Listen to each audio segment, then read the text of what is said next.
Everything Hasan is saying here is 100% correct. That is true what he's saying. That should be your job. But he doesn't do any of this. He doesn't do any of this. Yes, our God, Hasan, please talk to us about media literacy. Please. The factually accurate information to the best of our ability. I do think with on the topic of media literacy, with the increase in content, the opportunity for media literacy, in my opinion, goes down actually, right? Like the vast quantity of headlines that we consume on a daily basis or clips or, long form, whatever we're consuming, as that quantity has gone up, I think whatever your understanding is of the media will be applied across the board. Like to have a nuanced take from clip to clip or headline to headline is extremely challenging and a challenging assumption of society. Yeah. I think many people don't do that at all. And they don't have that. They just like are fed disinformation. They might not even know they should do it. Might not even know that one headline is different from another headline. Yeah, no, that's why I think that we're arriving at like one of my major goals is I look at the news and I handhold you through it. Where if you are confused about what's going on in the world, my job, the way I see it is like I'm there to be entertaining first and foremost, but also like basically tell you like, here's what the headline says, but here's what is actually going on and here's what that headline might mean. This is what I hate this. I hate this so much. Everything Hasan is saying here is 100% correct. That is true what he's saying. That should be your job. But he doesn't do any of this. He doesn't do any of that. And sometimes it's, the headline is accurate or the cat still with you? No. Honey is not my property. It's part of my girlfriend. She travels back and forth with her. What that headline might mean. And sometimes it's, the headline is accurate or the story is completely, devoid of any sort of errors or omissions of details, right? But that is what I'm trying to do. That is what I'm trying to do when I look at Fox News. That is what I'm trying to do when I... See, like, I wish that, like, something that I started doing a lot, the thing that encouraged me to start writing more and thinking more about, like, media consumption and how people consume media... I just said the same thing twice. When I say media consumption, what I mean is like, how do you read a particular thing and then how do you understand it or how should you understand it versus how people consume media, like what do most people do or what are the main follies of most people in consuming media? I consider myself a subject matter expert, okay?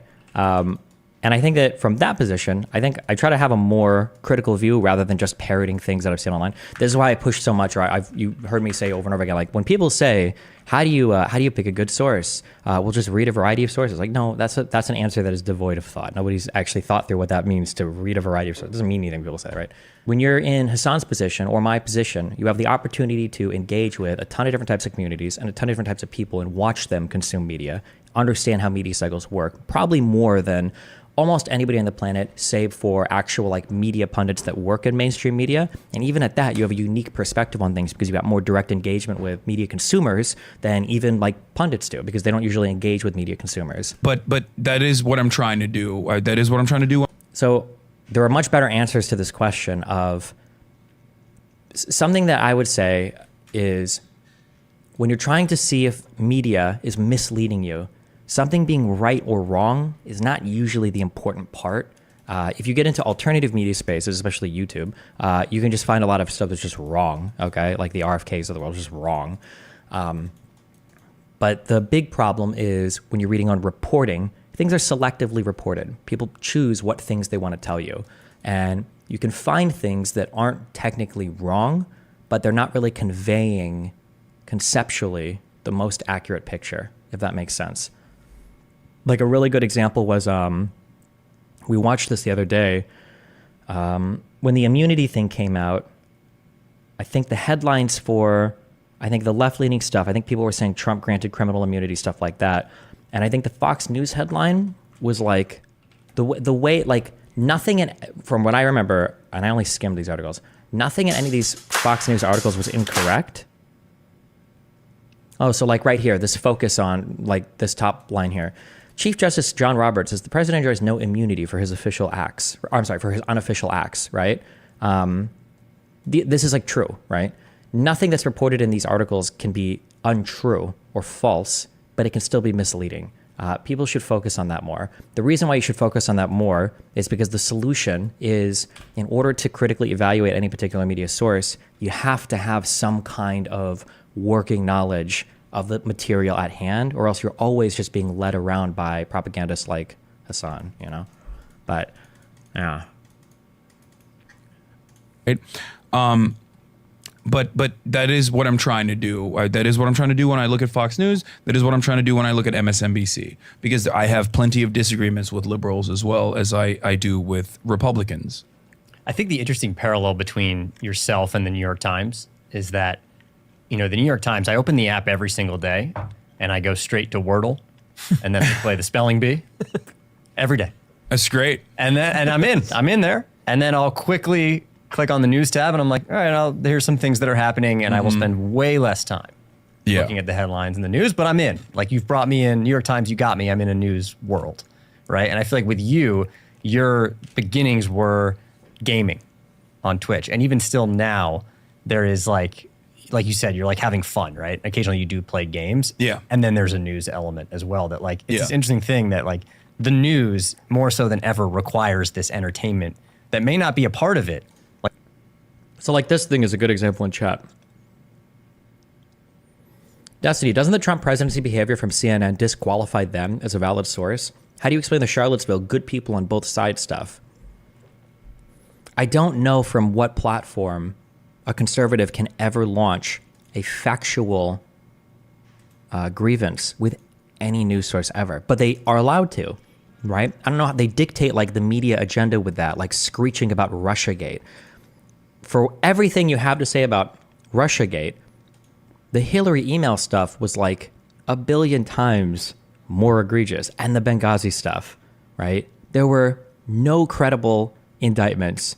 There was no valuable information turned out from either of those obsessive things that occupied conservative airwaves and brainwaves for years. But somehow, I don't know. I'm not sure. So people keep saying like offense versus defense. Maybe that's the case. I don't know. I'm not sure. I'll think about it more. I'll think about this more because I think it's worth considering. Like with the New York Times, but it's like right there. It's like you need that too to bring people in. For sure. I think I do it for not the revenue reasons that New York Times does it for, but instead I do it because I think it allows people to see me in a different light and not as like the serious news guy who's yelling all the time. So on that topic of like, revenue and business, like the business of streaming, the business also of political commentary, I think it's interesting to break down like what does that look like? Because you brought up NPR at the beginning of the conversation, and I actually think what you do is similar to when I grew up. My brother and like we're like young kids, like when we were in the car with my mom or my dad, he wanted to listen to NPR. And I hated it. It's lame as hell. Yeah, it's super lame. And I would make fun of him for it, but he always wanted to listen to it. So I was subject to listening to a lot of it. Your brother would have been a fan of mine if he was like, if it was. He was, my brother's like speech and debate, Model UN. Oh, went to God. law school. Okay. And then abandoned all of it. And went into fashion. So, yeah. That's awesome. Yeah. Oof, he said debate. That's a trigger word for Hasan. Be careful. Yeah. but I grew up like, he introduced me to Jon Stewart, but I grew up listening to NPR in the car. And I think actually what you do being live for that amount of time is more akin to like the radio. Yeah. Right? No, absolutely. I describe what I do to people that are outside of the age range of understanding Twitch as basically Rush Limbaugh, but not evil, if that makes sense. I said that to Samir. Colin said that to me Yeah. yesterday. That when I listen to Hasan, it has the same rhythm as Rush Limbaugh. Oh, yeah. Yeah, Right. yeah. So in that context, like NPR was funded by, like it's public radios. It's funded by people essentially donating, right? Yes, I think there's a tax component. The largest chunk of my revenue comes from subscriptions. I think that is the most reliable, most sustainable. Yeah, and then also someone in YouTube chat brought this up. It's a good point, right? We can't trust any of these media outlets because they all have the same owners. You're telling me that you can't trust what a journalist writes because of who owns the company that owns, like the Washington Post? So you don't trust anything from WAPO anymore because you think Jeff Bezos dictates to journalists what they write. That's what you think. You think Jeff Bezos, right? Now, maybe you're like, well, maybe Bezos doesn't dictate it directly, but like he'll make his will known, blah, blah, blah. Oh, okay, sure, fine. Let's say that that pressure exists. How do you explain the fact that you work for a subsidiary of Amazon then? Because you work for Twitch, and Twitch is owned by Jeff Bezos. So why would I trust your take when you say that the Washington Post is compromised because Bezos owns the company that publishes these articles, but you're not? Like, why would I believe one or the other? Now you're about, and then Hasan would give a whole bunch of reasons. Well, no, well, I'm independent because I don't have anybody looking directly over me, and I can say what I want, and I've got my own blah, blah. It's like, okay, well, why wouldn't this apply to any journalist? These people are the biggest tweeters in the world. Okay, these people run to social media anytime they're upset about anything. You're telling me that these people are all secretly being given marching orders and none of them have said anything about, like, come on. Yeah, I don't know. And to shift frame a bit and to reiterate, the reason why it's bad when people make these complaints is because there is problems with media reporting, and there is problems. There are big problems right now with media bias, but I don't think it's because they're getting top-down orders. The problem is that our cultures have become incredibly exclusive to outsiders. So you're ending up with these media rooms, these editorial boards, all these staff that are all of a certain political opinion, and because of that, you're over-selecting for a certain type of idea or opinion. Two, you're over-selecting generally for certain industries. Like you don't have people working in the military or whatever writing for the New York Times anymore, which hurts. It damages the ability for you to report on things in a fair, honest, objective, unbiased manner.